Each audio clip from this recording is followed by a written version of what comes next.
WrestleMania 27.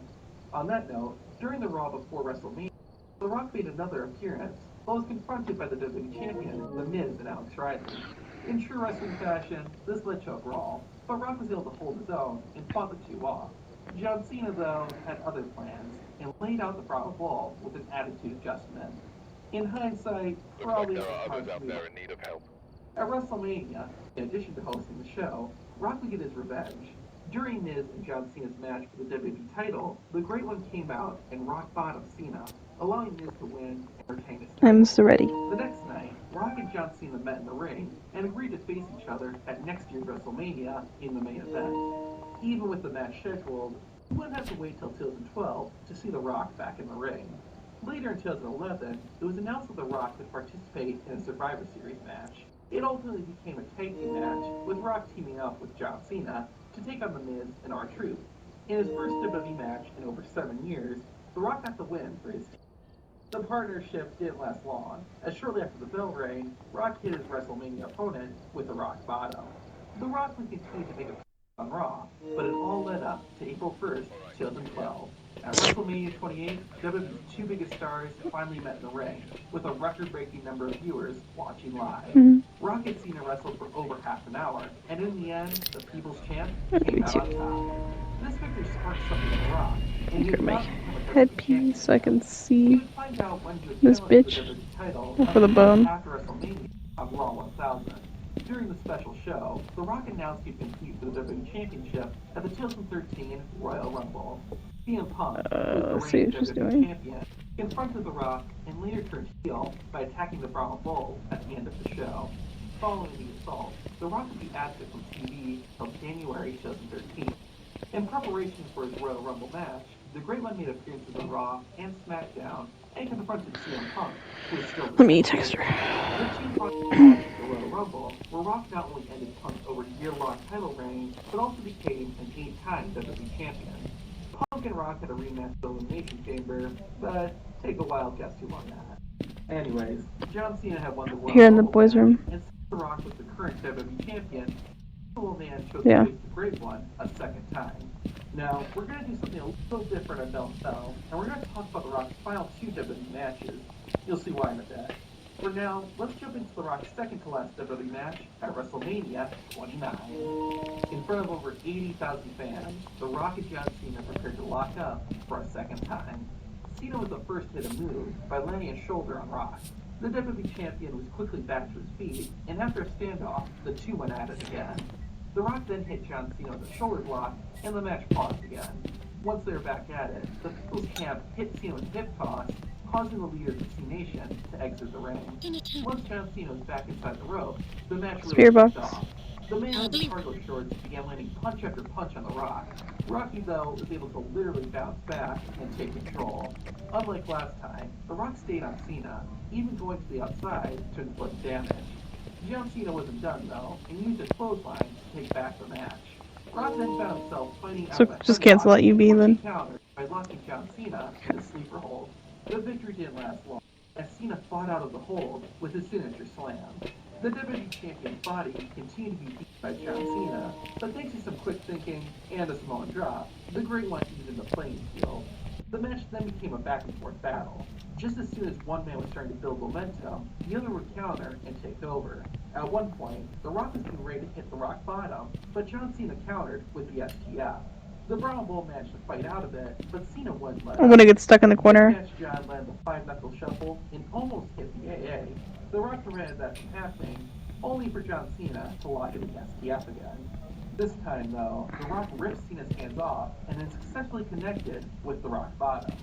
When that didn't end the match, Ghost Riding. the Doctor of Thugonomics responded with an attitude adjustment. Mare. Rock was The one that I literally died though, to 24/7. John Cena took things to the next level. A top rope leg drop missed, allowing Rock to perform a spine buster, followed by the People's Elbow. Once both wrestlers were back on their feet, a slugfest ensued. The Rock then went for a crossbody, which Cena countered into an AA, which Rock countered into a rock bottom. Since that didn't get the win, The Rock is going to take a page out of John Cena's book, but Rocky's 5-knuckle shuffle was countered by an AA. Both men eventually got back on their feet and began throwing punches again. The fist fight came to an end when Cena stole the rock bottom. That wasn't enough to win the match, so John Cena then went for the People's Elbow. Unlike their match a year earlier, where Rock caught Cena with a rock bottom, Cena tried to prevent that from happening a second time, but the Great One still landed his signature finish. With the match still going, both men attempted to hit each other with their respective signature moves. Realizing the battle was going nowhere, Rock planted his rival with a DDT. Now that the challenger was stunned, the Rock got ready to hit one final rock bottom. At the last moment, Cena turned things around and executed the attitude adjustment for the last time to win the fight and the WWE Championship. This match was, and still is, incredible. Even today, knowing who's going to win, I was still into it with how many counters each guy threw at each other. As I noted, there's a lot of moments where the action just stops, but I never felt like that made the match boring. I think that's because of the crowd and how vocal they were for everything that happened. It was a fantastic way for The Rock to end his in-ring career. So we would third another option. Let me explain. After his rematch with John Cena, The Rock would go back to making sporadic appearances. While he wouldn't wrestle, he would get physical sometimes. He even appeared at the next 3 WrestleManias, and in 2016, technically had a match. At WrestleMania 32, Great Wood walked out with a flamethrower and marched towards the ring. He had announced that the event had broken the WrestleMania attendance record, but was then interrupted by the Wyatt family. The Rock responded by challenging them to a match, and Eric Rowan stepped up. After the awkwardly long stare down, the bell rang. Rock hit the rock bottom, 1, 2, 3, the match was over in 6 seconds. So that was technically The Rock's last match. See why I also talked about the last match? Anyways, after Rowan was defeated, the Wyatts surrounded the ring. Luckily, John Cena ran in to provide some backup. The former WrestleMania opponents teamed up and took care of business. It was a really cool moment, seeing 2 biggest stars together, and a nice way to end what was technically The Rock's last WWE match. Since then, The Rock has continued to make appearances in WWE, but officially retired from wrestling in 2019. Although, there are rumors saying he'll be coming back, so who knows. You might be surprised to hear this, but Kane was born in Spain. His father was part of the United Air Force and was stationed in the country. I was like, I can't see. But I got in the locker in time. In order to create a better life for himself, Kane thought he would pursue a career as an athlete. He tried basketball and football, and while he was good at both sports, he wasn't able to go pro. At the same time, Kane graduated from college with a degree in literature. So since he loves sports and drama, I think it's just also because the fact of like I need to close these blinds so I can actually see. Kane started wrestling, but for the first 2 years, he made little to no money. That didn't discourage Kane, and his hard work eventually paid off. After building a name for himself, WWE offered the Big Red Machine a contract. Kane signed with the company, but he did become the Devil's favorite He-Man right away. In June 1995, Kane debuted as Jerry the King Lawler's private dentist, Isaac Jacob. Jeff Lawler and his team against Bret Hart, but the Isaac Jacob character never went anywhere. Less than a year after debuting, Evil's dentist persona was dropped. Around this time, Kevin Nash, known as Diesel in WWE, left the company. Like what? To mock his departure, WWE had Kane impersonate Diesel. Of course, pretending to be another wrestler could only go on for so long, and the imposter Diesel character was dropped a few months after it started. In 1997, Paul Bearer wanted to reunite with The Undertaker after Bearer had betrayed him the previous year. Undertaker refused, so Bearer revealed that The Undertaker killed his own family by starting a fire in their home. However, unbeknownst to the Phenom, Undertaker's brother, Kane, had survived, although he'd been physically scarred by the fire. Finally, while The Undertaker was wrestling Shawn Michaels, Kane would make his debut. The You could literally get it anytime you want. Finisher, the Tombstone Piledriver, to attack him and cost Taker the match. For the next few weeks, Kane would go on a rampage, attacking numerous wrestlers. One of Kane's victims was Dude Love, aka McFoley. This awakened one of Foley's other personalities, Mankind. Mankind then challenged the Big Red Machine to a match. Kane accepted, and the two faced each other at the 1997 Survivor Series. Mankind was the first man out. Mankind was so upset that he couldn't wait and attacked Kane while the Demon was still making his entrance. Kane quickly turned things around and got Mankind into the ring.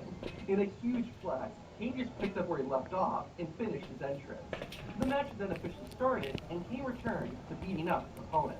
Mankind eventually went on the offensive, but his attacks didn't do damage. Even launching his body into Kane didn't do anything. The Masked Demon then threw the steel steps into Mankind before returning to the ring. Mankind tried to mount a comeback, but he was down with a big boot. The Big Red Machine then backed his enemy into a corner and started choking him out. After wearing him down, Kane used what would become one of his signature moves, Sidewalk Slam. The fight returned to the outside, where Mankind would try to fight back, which only made Kane more vicious. Finally, Mankind landed a direct hit by dropping Kane face first Yeah, it's into the fun. steps. The masked wrestlers returned to the ring, where Mankind did not let up, and he even managed to hit the pile driver. With Kane down, Mankind went after Paul Bearer, choking him out with the mandible claw. It wasn't the smartest decision, as Kane managed to knock his opponent off the Just ring. gonna make it more fun to like try to hit people with my ult, cause they're gonna run away and like scatter. All I gotta do is fucking follow your To ass. Kane's surprise, Mankind still has enough strength to plant him with a DDT. Mankind added to his assault by hitting a hard elbow drop. Before he could do another move, Kane got back up and threw Mankind's body onto the floor. Mankind shows resilience and crawled into the ring and got back on his feet. Kane rewarded Mankind's bravery by giving him a tombstone pile driver and ending the match. While this wasn't a perfect first match, it still was really great. Kane looked really strong, and Mankind didn't come out looking bad either. Not everyone's a fan of it, but I feel like the red lights helped to make Kane look even scarier. I like how Mankind's attacks at first didn't hurt Kane, but I wish there was more of a build-up. The first move that actually seemed to do some damage was when Kane got hit by Mankind's boot. It just seemed odd that was the first. Yeah, like I like the Pharah, and I like the fact that the one for Echo is her kind of her alt ability isn't as short. I didn't really get why Thank he attacked God. Paul Bearer. Bearer hadn't cheated or anything, so it just seemed kind of random. Ghost Riding. Mankind take his eyes off a really strong opponent. Again, I thought this was a good match. And all the It's a crazy spirit or things shade, Mankind did are what helped which I don't Kane think it's a stand out. shade, but After then the I mean, we fight, could be wrong. he would turn his focus back to the Undertaker. Kane wanted to fight him, but Taker said he would wrestle his own brother. The two ended up forming an alliance, something we saw more of as Kane's career progressed. However, Kane's friendly attitude was all facade. At the 1998 Royal Rumble, the Big Red Machine attacked The Undertaker, cost the Dead Man a shot at the WWE Championship. That wasn't all he did, however. The Big Red Machine locked his brother inside a casket and then set it on fire.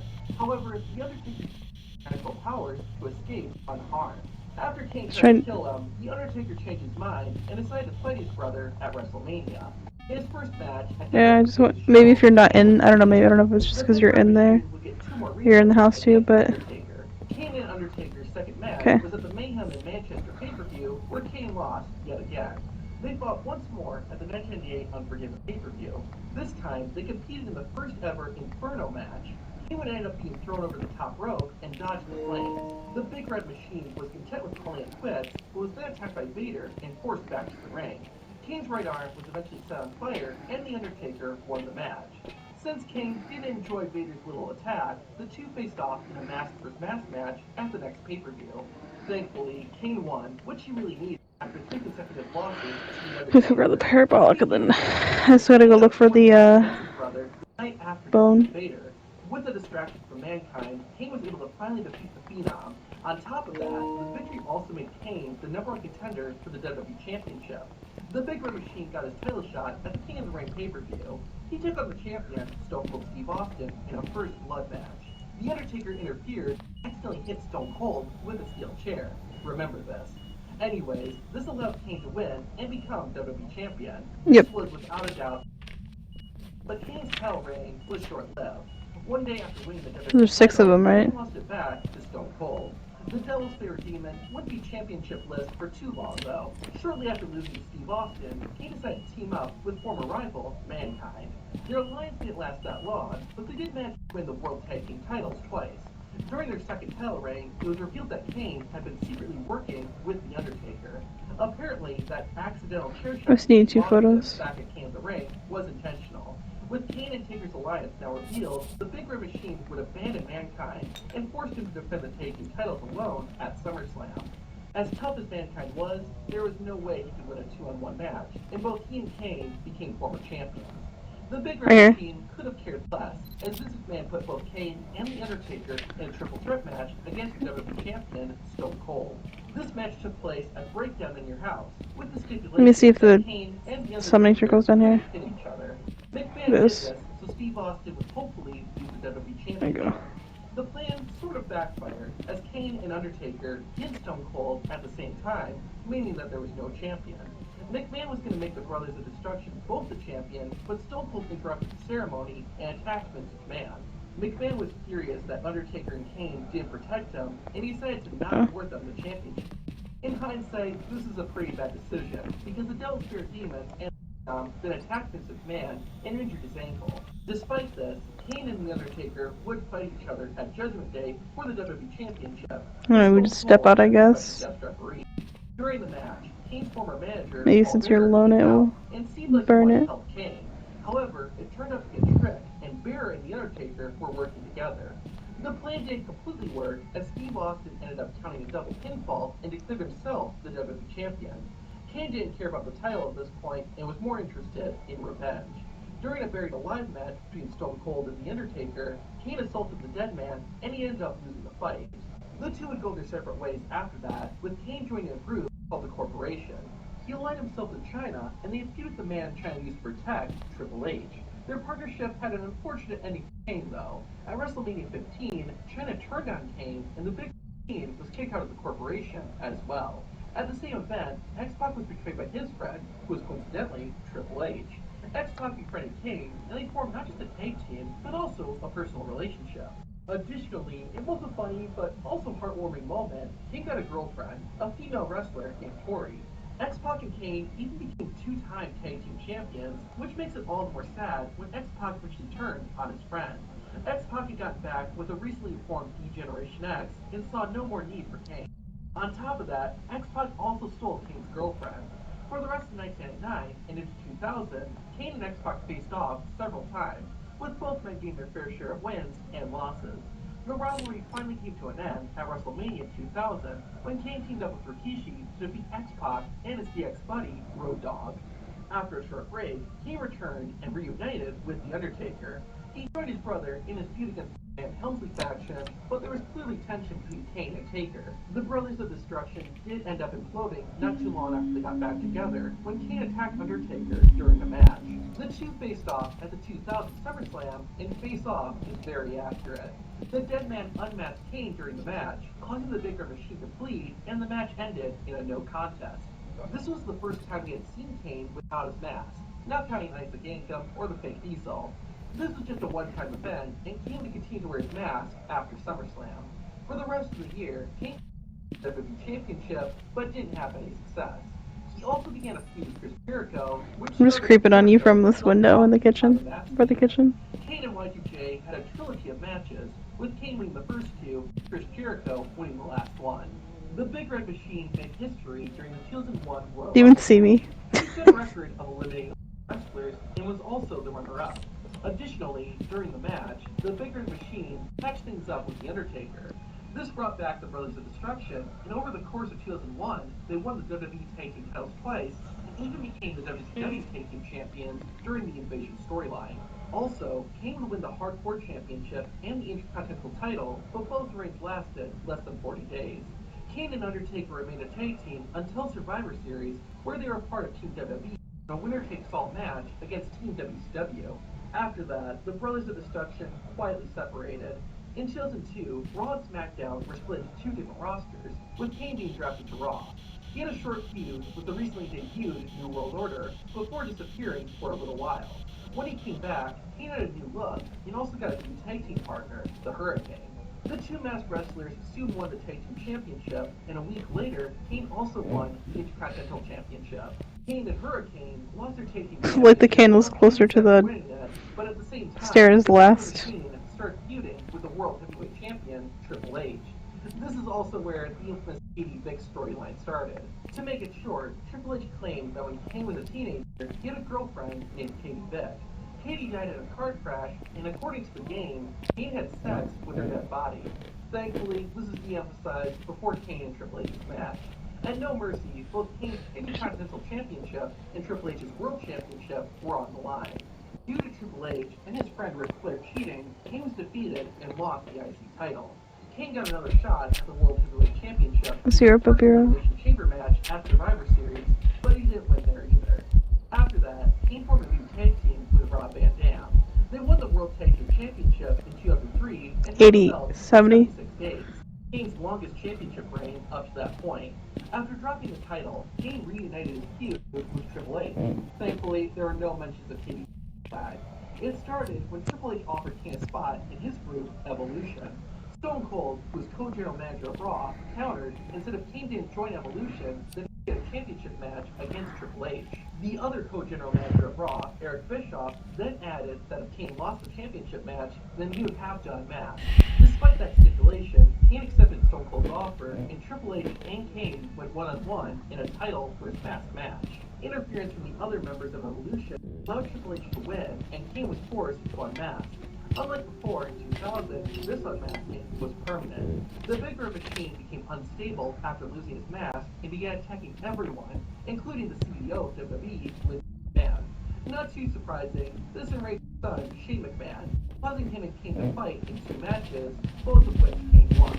After that, Kane, who was still unhinged, decided to attack his brother, The Undertaker, Does that not count as... match, Dead Man and Vince McMahon. The assistance from Kane allowed Vince to win, and Undertaker wasn't after that match. I mean, I don't see the thing anymore. Undertaker was dead. All kinds of strange and supernatural things would happen to Kane over the following months. Okay. Finally, It's still, it's out of 10 still. It's still out of 10. Now it's done. Kane and Taker went at I it used to for a second prevent time on it the from grand hunting with the stage of Raw. crucifix. And just like before, Undertaker prevailed. After Mania, Kane began another odd storyline. This one started when he kidnapped Lita. Kane wanted a child to carry out his legacy, and Lita became pregnant. Matt Hardy, who was Lita's boyfriend, both on and off screen, was of course furious. The 2 men met in the ring at the 2004 SummerSlam, with the winner. Yeah, we Kane can. won and tied the knot shortly thereafter. However, a few weeks later, Kane was wrestling with Snitsky. During the match, he was attacked and up his pregnant wife, causing a miscarriage. Kane blamed Snitsky for the incident, and the 2 had a rematch at Taboo Tuesday. Snitsky not only won the match, but also injured Kane's larynx. The Big Red Machine didn't return until the 2005 New Year's Revolution pay-per-view, where he avenged his loss against Snitsky. Afterward, Kane and Lita reconciled, but she later turned on him and started a relationship with Edge. The Big Red Machine and the Radar Superstar had several matches against each other throughout 2005. The rivalry finally ended when Edge defeated Kane in a stretcher match. After being absent for a few months, Kane returned and won an 18-man battle royal. Because of his victory, Kane would be one of 3 wrestlers fans could vote for to receive a WWE Championship match. The other 2 options were Big Show and Shawn Michaels, with HBK receiving the majority of the votes. Big Show and Kane would instead receive a World Tag Team Championship match, which they won. This began a very lengthy title reign between the 2 giants. Kane and Big Show held the Tag Team Championship until April of 2006, where they lost the belt to the Spirit Squad. This would then begin another storyline where Kane would become unstable. The Devil's Spirit Demons began hearing voices that would constantly repeat the date, May 19th. The Big Red Machine would actually start attacking people, even his tag team partner, The Big Show. As it turned out, this is the day his family was killed in a fire. Even after May 19th passed, the voices continued. Later on, someone wearing Kane's old attire